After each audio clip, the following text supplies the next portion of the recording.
E imagine uma quadra de tênis. Sol escaldante do meio-dia. O calor sobe do piso em ondas visíveis.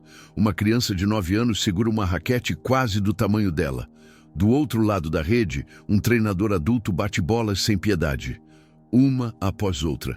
Sem pausa, sem misericórdia. Nas arquibancadas vazias, 2 pais, celulares erguidos, filmando cada movimento, cada erro. A criança erra um backhand, a bola voa para fora. O pai grita, a voz corta o ar quente como uma lâmina. A criança abaixa a cabeça. Recolhe a bola. Respiração pesada, ombros tensos, olhos fixos no chão. Ela volta para a posição. O treinador prepara outra bola e surge a pergunta que atravessa aquele calor sufocante. O que acontece quando você nasce sendo chamado de extraordinário? Quando seu valor como pessoa se confunde completamente com sua performance? E se o que o mundo chama de dom for, na verdade, uma sentença? A história está repleta de gênios que pagaram um preço invisível pelo talento precoce. E a psicologia por trás disso é mais perturbadora do que você imagina. Não há um único pensador que decifrou esse fenômeno, mas há uma constelação de vozes que juntas revelam a anatomia do fardo invisível. Nietzsche, o filósofo alemão do século XIX, dizia que tudo o que é profundo ama a máscara, que usamos disfarces para proteger o que há de mais vulnerável em nós. Mas e quando a máscara não é escolhida? Quando é colada no seu rosto antes mesmo de você saber que tem um rosto? Carl Jung, décadas depois, aprofundou essa ideia. Ele falava sobre o self idealizado versus o self real. Sobre como construímos personas para agradar o mundo externo enquanto enterramos quem realmente somos. E alertava, quando a persona se torna a única identidade, o verdadeiro eu morre de fome. Mas foi Alice Miller, psicanalista suíça, quem nomeou isso com precisão cirúrgica, o drama da criança superdotada. Segundo ela, a criança talentosa aprende cedo demais a mostrar apenas o que os outros querem ver. Ela constrói uma versão performática de si mesma. E seu verdadeiro eu permanece escondido, trancado, até de si mesma. Mozart conheceu esse drama intimamente. Wolfgang Amadeus Mozart, Áustria, século XVIII. O prodígio que compunha sinfonias aos 5 anos. Mas poucos falam de Leopold Mozart, seu pai. Um músico mediano que viu no filho a chance de realizar seus próprios sonhos não alcançados. Leopold controlava cada minuto da vida de Wolfgang, cada apresentação, cada composição, cada relacionamento. Mozart não teve infância, teve agenda de turnê aos 6 anos, viajava pela Europa como um espetáculo de circo. Apresentado como o menino milagre, e morreu aos 35 anos, esgotado, endividado, sozinho, enterrado numa vala comum. E hoje, o palco mudou de forma. Crianças youtubers com milhões de seguidores, influencers mirins vendendo produtos, atletas adolescentes com contratos milionários antes da puberdade, gênios da tecnologia desenvolvendo aplicativos aos 14 anos. A pressão é a mesma. O fardo continua invisível. Nietzsche acreditava que usamos máscaras para proteger o que é profundo, mas a criança prodígio nunca escolheu sua máscara. Ela foi colada no rosto antes mesmo que ela soubesse que tinha um rosto embaixo. É o que podemos chamar de prisão dourada do talento excepcional. Quando o dom deixa de ser apenas uma habilidade e se torna sua identidade única. Sua única forma de existir. Seu único valor. Pense na sua vida agora, no mundo ao seu redor. Você abre o Instagram. Vê pais postando vídeos de filhos de 6 anos jogando tênis como profissionais. Futuro campeão nos comentários. Milhares de curtidas. O rosto da criança não mostra alegria. mostra cansaço disfarçado de concentração. Você vê documentários celebrando menina de 11 anos resolve equações que intrigam cientistas. A narrativa toda focada no talento. 0 segundos sobre quem é essa menina quando fecha os livros de matemática. Escolas especiais, programas para superdotados, isolamento dos normais. A criança cercada apenas por outros talentos excepcionais ou por adultos que a veem como projeto, não como pessoa. Então surge a pergunta perturbadora. O filho é visto como ser humano ou como investimento. E se você tirasse a raquete daquela criança na quadra, quem ela seria? Ela sabe? Os pais sabem? Quando foi a última vez que ela brincou sem objetivo pedagógico, sem que a brincadeira fosse desenvolvimento motor ou treino disfarçado? Quantas dessas conquistas realmente pertencem à criança?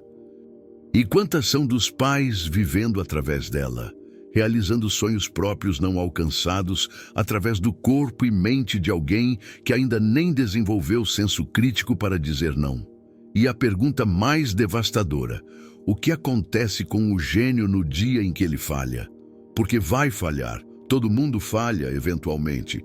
Mas para a criança prodígio, o fracasso não é apenas perder um jogo, é perder a identidade, é perder o amor condicional que aprendeu a associar com performance. Segundo a interpretação de Nietzsche, toda máscara protege algo profundo, mas quando a máscara é a única coisa que você conhece de si mesmo, tirar ela não é libertação, é aniquilação. A criança superdotada desenvolve o que Jung chamaria de um falso self, uma personalidade construída inteiramente para agradar, para atender expectativas, para justificar o investimento emocional e financeiro que foi depositado nela. E o verdadeiro eu, esse fica trancado num porão interno, gritando no escuro. Mas ninguém escuta, porque todos estão ocupados demais, aplaudindo a performance. Há uma anatomia psicológica nesse fenômeno, uma estrutura que se repete ao longo da história com consistência perturbadora. Bobby Fischer, xadrez, Brooklyn, Nova York. Aprendeu aos 6 anos.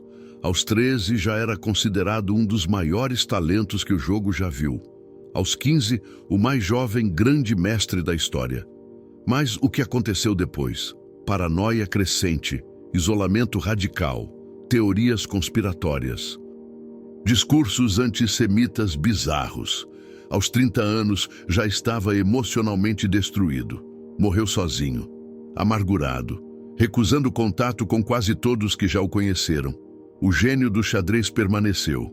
A pessoa por trás dele, despedaçada. Judy Garland, Hollywood. A menina de O Mágico de Oz. Estrela mirim aos 17 anos. Voz de anjo. Talento inegável. Mas os bastidores. Os estúdios a dopavam com anfetaminas para mantê-la acordada durante gravações de 18 horas. Aos 15 anos já era dependente química, por ordem de adultos, por exigência da indústria. Ela passou a vida inteira tentando ser a Dorothy que o mundo queria. E nunca descobriu quem era Judy. Morreu de overdose aos 47. O talento consumiu a pessoa. William James Sidis, prodígio intelectual. QI estimado entre 250 e 300. O mais alto já registrado na história. Entrou em Harvard aos 11 anos. Lia jornal aos 18 meses de idade. Falava múltiplos idiomas aos 8 anos, mas aos 20 ele rejeitou tudo. Largou a vida acadêmica, trabalhou em empregos anônimos, recusava entrevistas, fugia de reconhecimento. Morreu esquecido aos 46 anos, vivendo num apartamento minúsculo, sozinho. Por quê? Porque o peso de ser o humano mais inteligente do planeta era maior do que qualquer mente, por mais brilhante que fosse, poderia carregar. O que essas 3 histórias têm em comum? A crença instalada desde cedo de que mostrar fragilidade era falha de caráter, que admitir dor era perder valor, que só mereciam existir enquanto fossem excepcionais. Alice Miller descrevia isso como amor condicional disfarçado de incentivo. A criança internaliza a mensagem: "Eu te amo quando você é brilhante", e passa a vida inteira tentando ser brilhante para não perder amor. O psicanalista Donald Winnicott chamava isso de falso self. A criança constrói uma personalidade inteira baseada no que os outros precisam que ela seja. Ela performa, ela entrega, ela conquista. Mas quem ela é quando não está performando? Ela não sabe, porque nunca teve permissão para descobrir. Jung diria que isso é o maior fardo que uma criança pode carregar: a vida não vivida dos pais. Os sonhos frustrados de adultos sendo depositados sobre ombros pequenos demais para sustentar esse peso. E a criança carrega. Porque aprendeu que seu valor está atrelado à capacidade de realizar o que os adultos ao redor não conseguiram. Erro não é aprendizado, é traição. Falha não é humana, é inadmissível. Mediocridade não é opção, é morte simbólica. Mas aqui está o dilema que ninguém quer admitir em voz alta. O talento excepcional traz oportunidades reais, portas que se abrem, reconhecimento que outros nunca terão, recursos, atenção, possibilidades. Parece ingratidão reclamar disso, não é? Mas não é ingratidão. É sobrevivência emocional. Porque há um preço, e esse preço é cobrado em silêncio, longe dos holofotes, quando as câmeras desligam e os aplausos cessam. Infância roubada. Não é dramático, é literal. A criança prodígio não tem amigos da mesma idade fazendo coisas inúteis. Não brinca sem propósito, não perde tempo, porque tempo é investimento, e investimento precisa de retorno. Enquanto outras crianças descobrem quem são através de tentativa e erro, a criança superdotada já tem um roteiro pronto, um caminho traçado, uma identidade imposta. E então vem a pressão invisível, mas constante. Você não pode ser mediano, você é especial.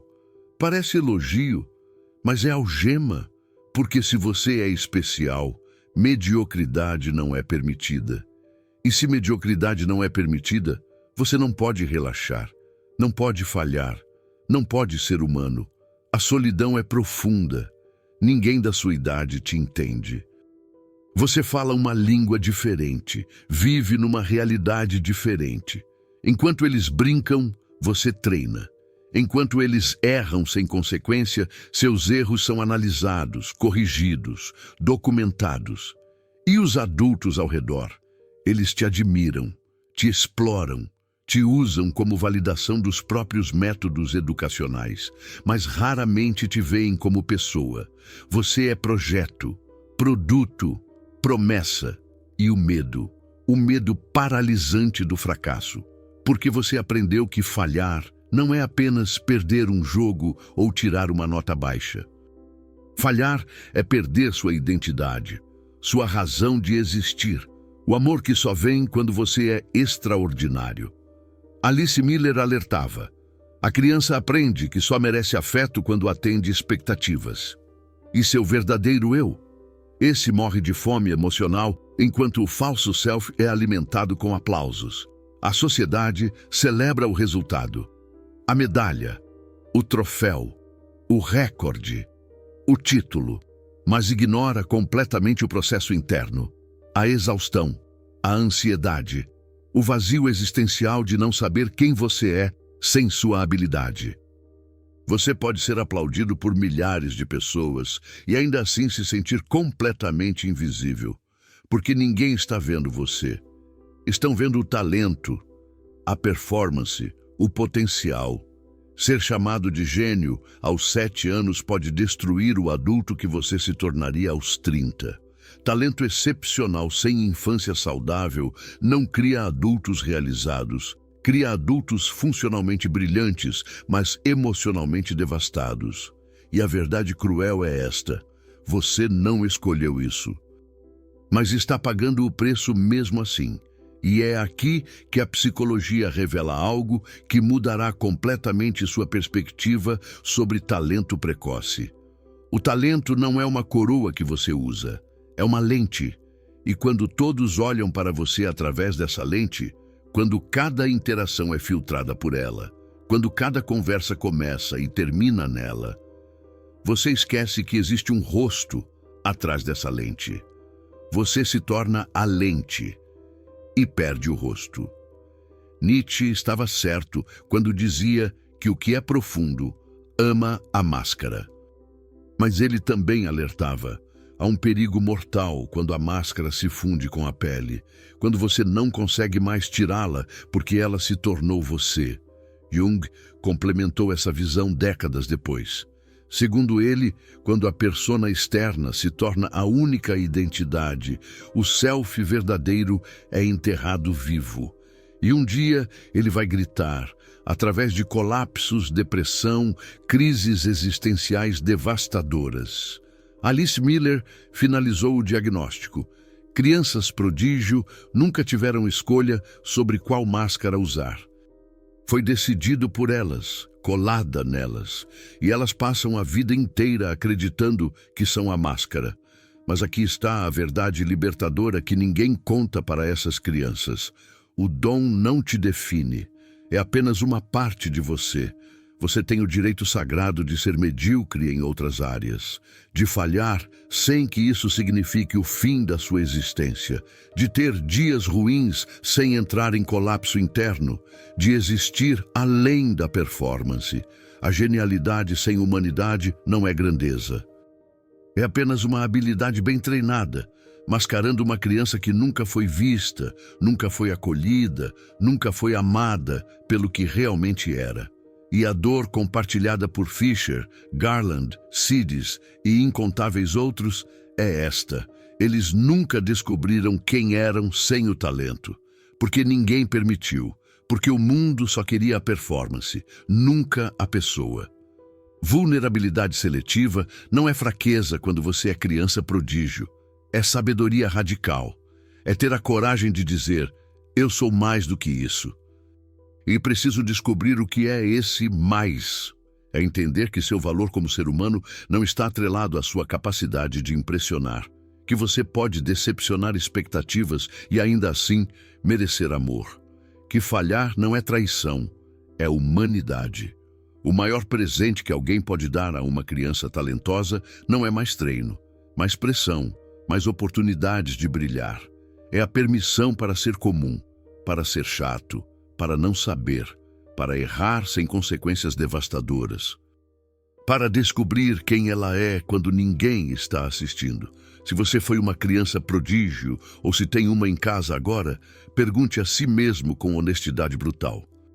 Você que foi o talento precoce, ainda consegue fazer aquilo que te tornou especial por puro prazer? Ou virou obrigação, peso, algo que você faz porque não sabe quem seria sem isso? Quem você seria se tirasse seu talento da equação? Você sabe responder essa pergunta ou ela te apavora porque a resposta é um vazio? Quantos dos seus relacionamentos hoje são baseados no que você faz, não em quem você é? As pessoas te procuram pelo talento ou pela pessoa? Quando foi a última vez que você falhou em algo e não entrou em colapso interno? Quando foi a última vez que o erro foi apenas erro, não catástrofe existencial? E você, pai ou mãe de uma criança talentosa? Com honestidade devastadora, você está cultivando o talento dela ou sua própria ambição não realizada, seus próprios sonhos frustrados projetados nela? Ela tem amigos que não sabem do talento dela? Momentos onde pode ser apenas criança chata, sem propósito, sem objetivo? Seu amor por ela muda quando ela não performa bem, quando ela perde, quando ela quer desistir.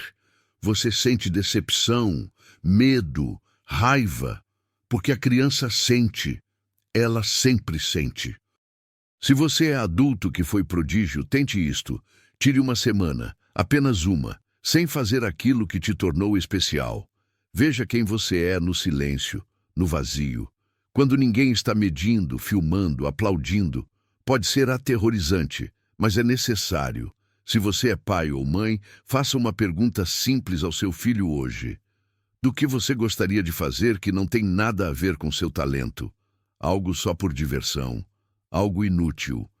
E aceite a resposta, mesmo que seja decepcionante.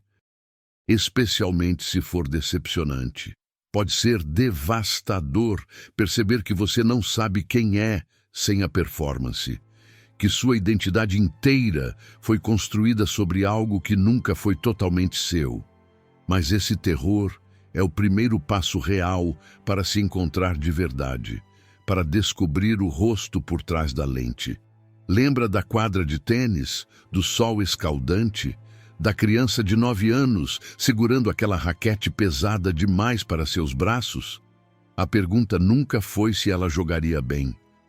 Nunca foi sobre o backhand perfeito ou o saque impecável.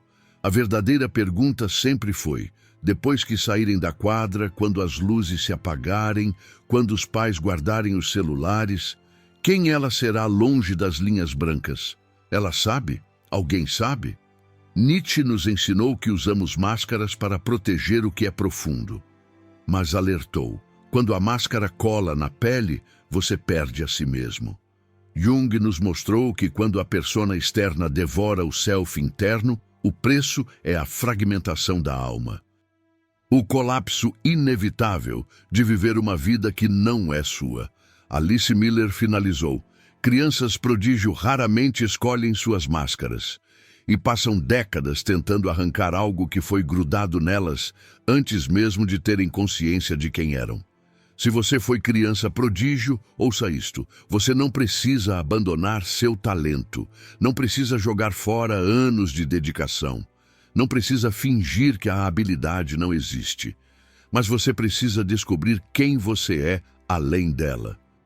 Precisa permitir que outras partes de você respirem, cresçam, existam. E se você tem uma criança talentosa, entenda, cultive o dom, sim.